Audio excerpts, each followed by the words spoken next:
up on News Live at 6. Is your Google Drive full? Well, you're not alone. I'll have more on how the Student Association is fighting for that storage back. Is the day an election to replace ousted Congress member George Santos is happening now. Who's running and how tight the race is becoming. And Syracuse men's basketball team takes on one of the top teams in the country. We're live at the Dome tonight to break down Syracuse's chances. Citrus TV News Live at 6 starts right now. This is Citrus TV News Live at 6, your campus news leader. Good evening and thanks for joining us at 6. I'm John Perik. And I'm Olivia Maniscalco. We start off tonight with news from one of the Student Association's latest battles. Back in January, SU announced in an ITS email it would be limiting student Google Drive storage. And our Mike Lamort has more on how the Student Association is fighting for SU to reverse the storage limitation.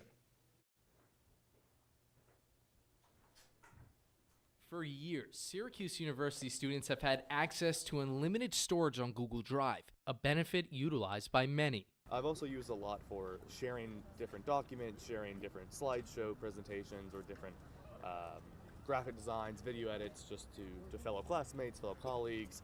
But now the university is limiting student storage to just 10 gigabytes, which, as the Student Association says, is 5 gigabytes less than you would get for free with a normal Google account, making many students upset. I think that's kind of ridiculously, especially if you have been here for such a long time. And many Newhouse students are feeling the same way. You know, people have to make those portfolios, graphic designs, video edits, even coding majors to struggle. I mean, that 5 gigs could be what makes or breaks a portfolio for a job. After SU's announcement of the move in an ITS email, the Student Association went right to work. Because really at the end of the day, it's an equity issue. Because the students who have access to unlimited drive storage and can pay for that out of pocket are going to have better professional portfolios put together than those who can't. And once things become an equity issue on campus, that's really when we start to perk up and say, this is something that needs to change, this is something that isn't acceptable. And after receiving a petition of nearly 400 student signatures, the Student Association voted on a bill for SU to reverse student storage back to unlimited. I have never seen the Student Association get behind a bill as quickly as this. You know, it was done, I wrote it a week. Within another week, I had the entire administration behind me of the Student Association, and everybody really rallied together. And the Student Association is saying today that they're cautiously optimistic that the university will reverse the storage limit for students. It is really tough to say, but that's every issue with the student, with Syracuse University.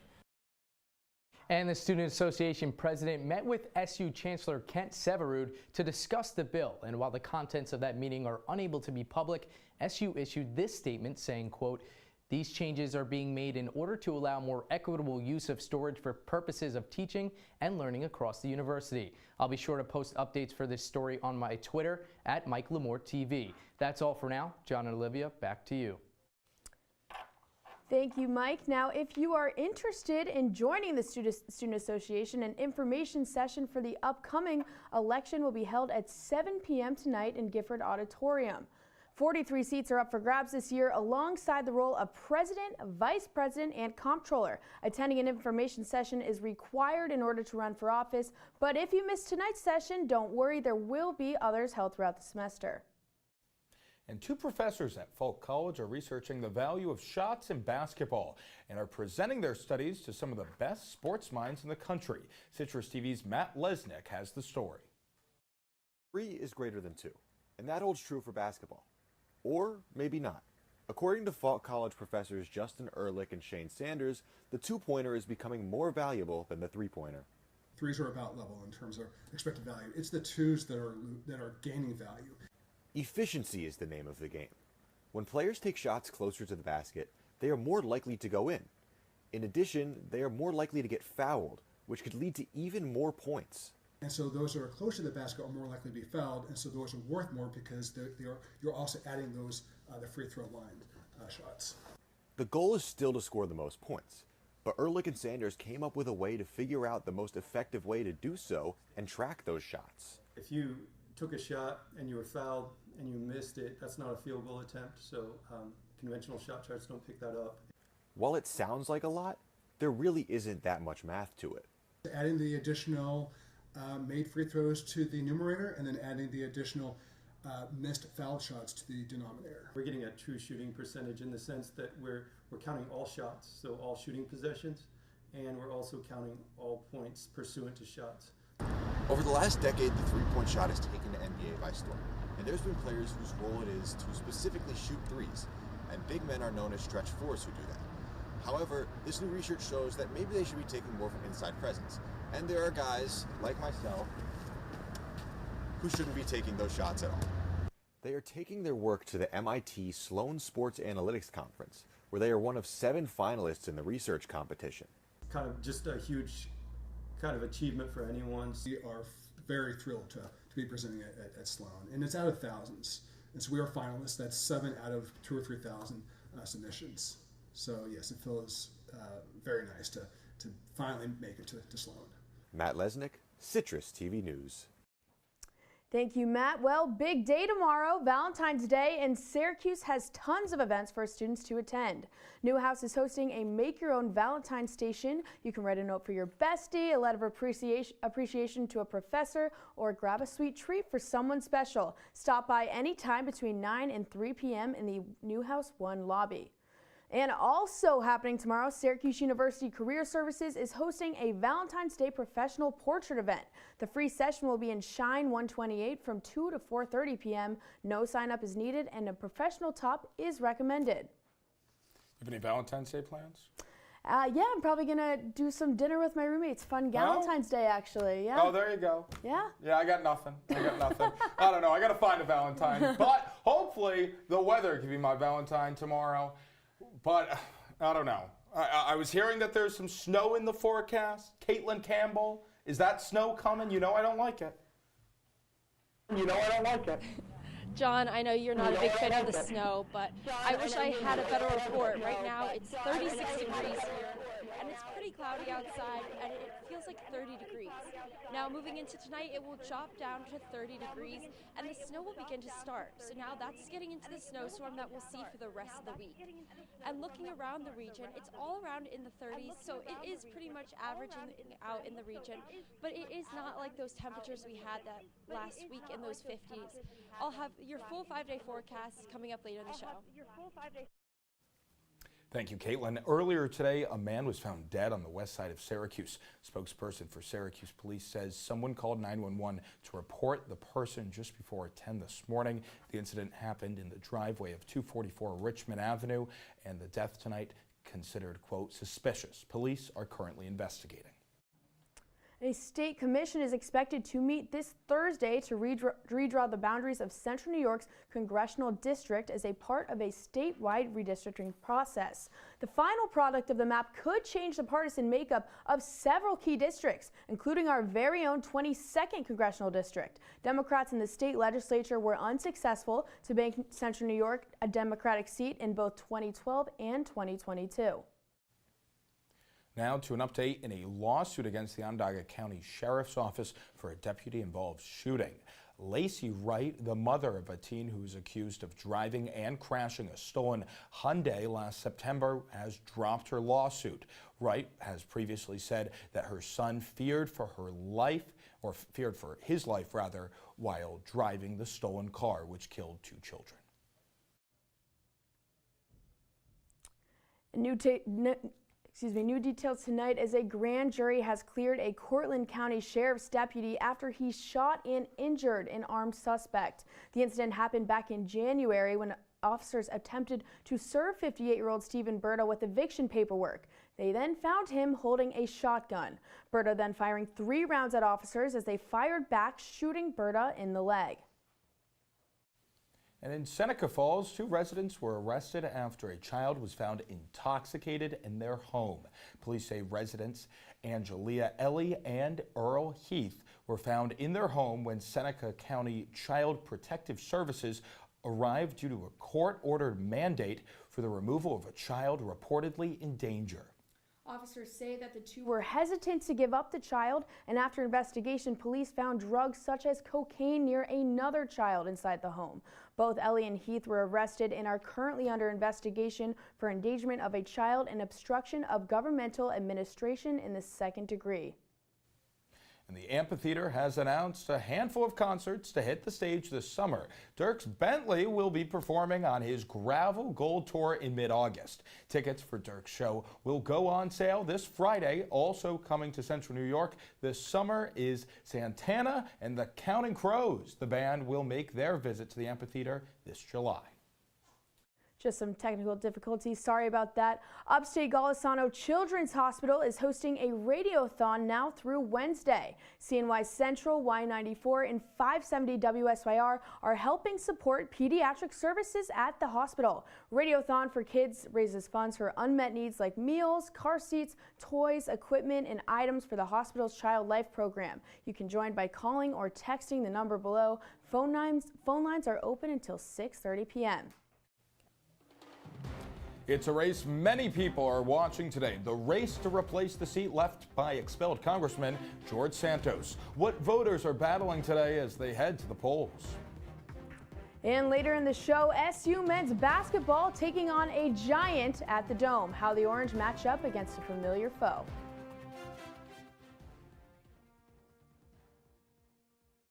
Well, Thomas, you've got prediabetes. But with more exercise and a change in diet, it can be reversed. I've tried exercising. It just makes me hungry for bacon. I love bacon, too. And who really likes to exercise? Not me. Me neither. Nobody. So we're good? What? Oh, you still have prediabetes. Big time.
Here you go.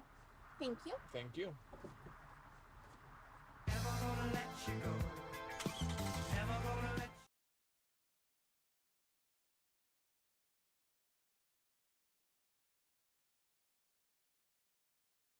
You're watching Citrus TV News live at 6 with John Perik, Olivia Maniscalco, and Kaitlin Cambell.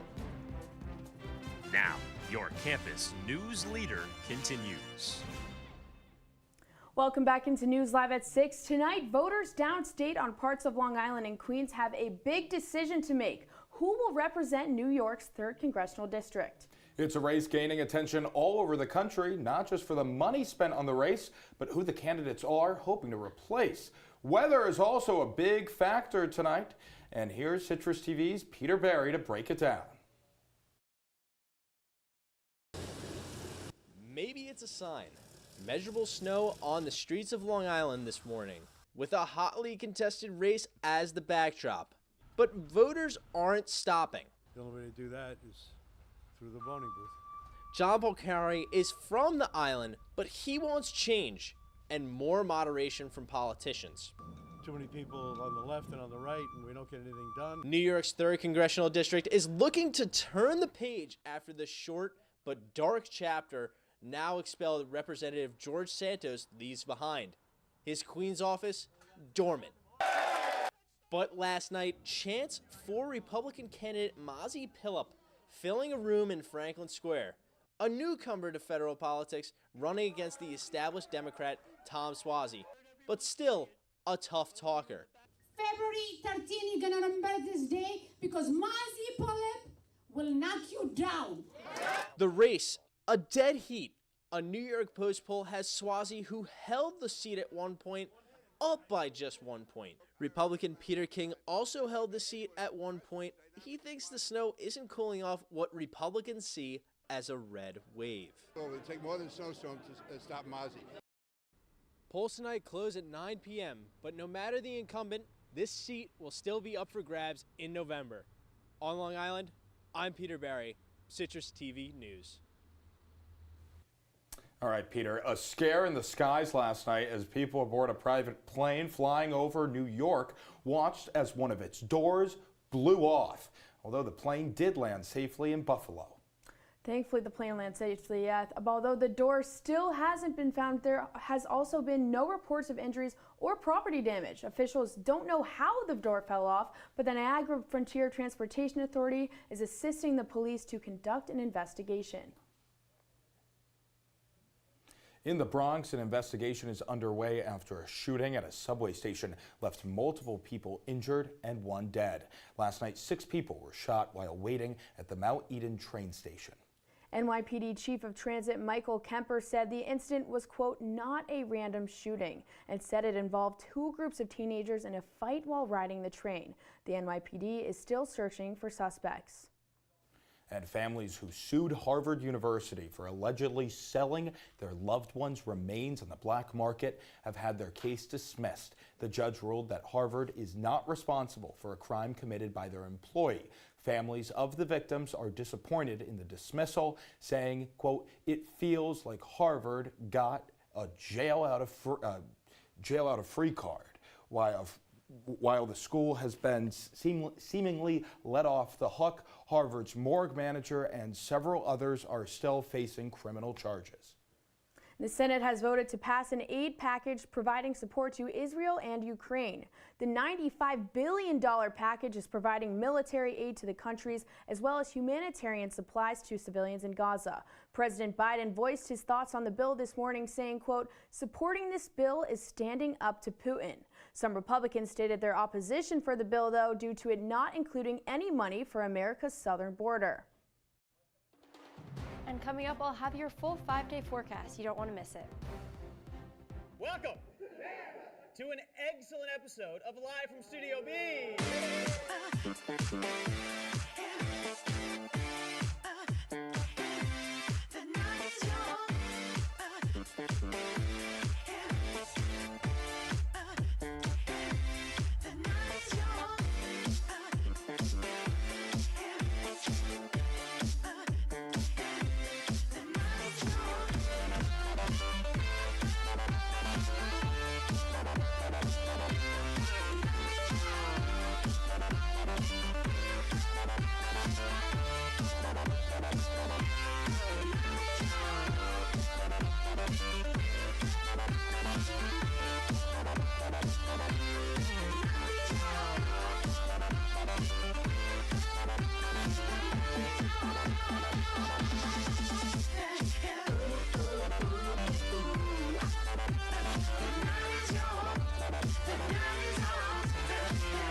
And now, your Citrus TV Sports Report.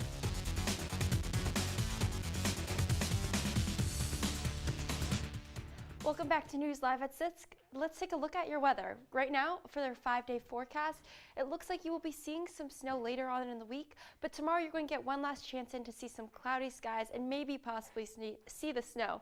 But as far as for the rest of the week, you will be seeing those low 30 temperatures and even dipping into the 20s here on Saturday. Now, I got some snow in my hometown of Philadelphia, and we will be seeing some of that snow later on in the week. Now, this is going on a radar from tomorrow to Saturday, and as you can see, we are kind of in the middle of the snowstorm. But I'll have more on what you can expect for tomorrow morning when we return. Kaitlin, coming up in sports, roses are red, North Carolina's blue. Can Syracuse get its first ranked win? We'll see if they do. All that and more coming up in sports. Women are bad with money.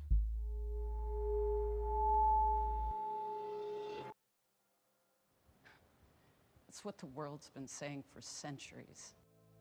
But now, we've got something to say. Save it. Save the old-fashioned advice, the empty excuses. It's all worthless, unlike us.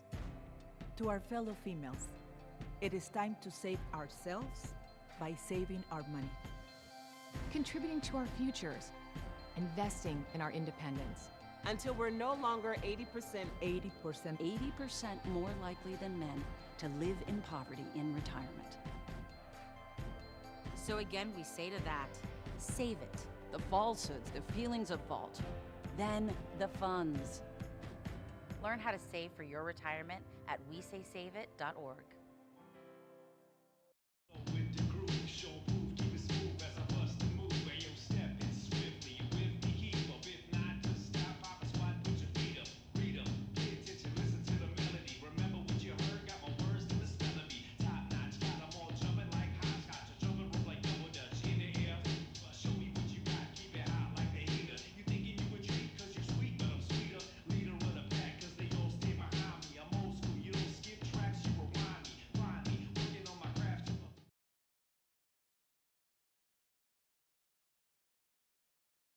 And now, your CitrusTV Sports Report.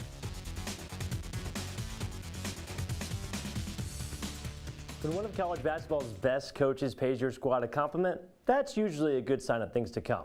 Welcome into sports. I'm Max Gifford. In Syracuse men's hoops' last 3 contests, 4 players have scored in double figures. But in that span, the Orange are a measly 1-3. The Cuse has a big chance to turn the tides of its fortune tonight in a home date with 3rd-ranked North Carolina. The last time the Orange and Tar Heels tangoed was in early January, where SU suffered its largest loss ever since joining the ACC.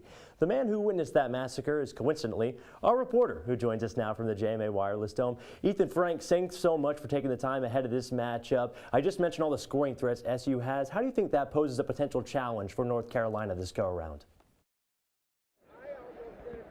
Well, for Syracuse, this is going to be a team that needs to score the ball tonight. You remember North Carolina put up 103 points the last time these two teams played, so defense is obviously important. But for Syracuse, the guy I got my eye on is Chris Bell. If Chris Bell shoots the ball well, then Syracuse has a chance in this game. But if he's off, that means the rest of the team is going to be forcing a lot of things, and that's going to put a real emphasis on players like Judah Mintz and J.J. Starling to score. Chris Bell has to have a good night. North Carolina's no slouch to offensive prowess either. You can talk about forward Armando Baycott, guard R.J. Davis. But a guy that isn't being talked about a lot is freshman Elliot Cadell, only 19 years old, had a season-high 19 points in last Saturday against Miami. What can we expect in his Dome debut tonight?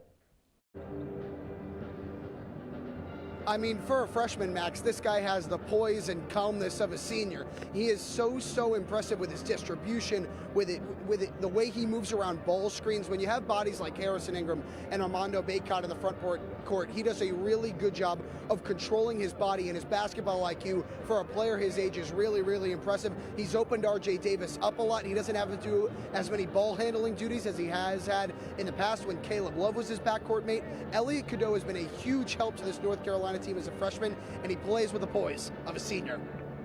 That's Ethan Frank, our reporter. You can follow Ethan for Citrus TV's coverage all night long of the Cuse and Heels on his X at Ethan G. Frank. Tip is slated for 7. Orange Press Pass goes live at 11 o'clock on OTN and our Citrus TV YouTube page.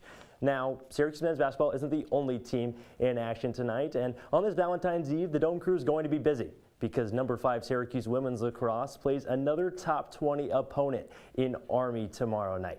And Syracuse, while suffering a setback, they lost 18-15 to Northwestern this past weekend, the top-ranked team in the nation. But if you ask head coach Kayla Traynor, that rank is no more than a number. Yeah, I mean, right now we're not really looking too much into the rankings, and kind of, you know, for us, we just stayed where we were at. But, you know, it was, like I said, it was a great test for us to play the #1 team in the country and see where we're at. And we know exactly where we need to go from here. The chance for that oh-so-important first win comes in a matinee matchup against a Black Knights team the Cuse has never faced before. First draw is in the Dome at 4. Be sure to follow our Citrus TV women's lacrosse beat reporter at Rahil Jaswal on X for live in-game updates. And while Kayla Trainer's crew isn't the only squad that can cure your Lover's Day loneliness, the Syracuse Crunch are also in action tomorrow when it takes a trip north of the border to face the Belleville Senators. The Senators are one of only 2 teams that have played the Crunch this season and have not lost. Belleville, right before the All-Star break, took 2 wins, and Joe Bouchard's bunch still holds possession of first place in the North Division. Puck drop between the Crunch and Sens from Ontario is at 7. And just when you thought my self-loathing about my lack of Valentine's dates were over, it's not. But let's just say I'll be celebrating for other reasons tomorrow, because who needs significant others, flowers, or a box of chocolates when you have baseball back? Tomorrow, 18 of Major League Baseball's best have their respective pitchers and catchers report to Florida and Arizona camps. Games are still over a week away, but man, does it finally feel good to say baseball is back. Sorry, not sorry to all the lovebirds out there. Give me my St. Louis Redbirds over any holiday on the calendar. And guys, that's going to do it for sports. That's a good one. That's a good one. I do have to ask you, though. My friend Garrett, he just texted me. He wants me to go to the game with him. But I'm like, do we have a chance tonight? Does Cuse have a chance? Well, I just talked about my chances of having a Valentine's date tomorrow. That's about the same percentage as Syracuse has to win tonight. All right, there we go. And right after this, we're going to have your final look at your weather. Stay with us. I see you mobbing over her. Let's go. Let's mob. Let's crawl. Let's crawl. Let's crawl. Hey, yo, we mobbing. Come on, girl. Let's crawl. Hey, yo, let's crawl. Hey, yo, let's crawl. Hey, let's crawl. Hey, yo, let's crawl. They said a bottle was just a bottle.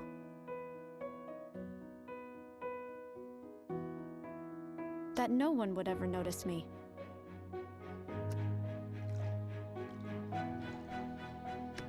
But I knew I could be more. That one day, I would make people smile.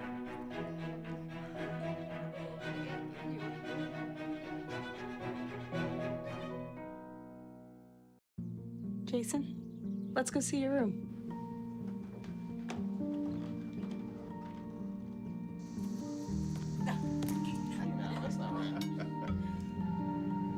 How is it? Is it good?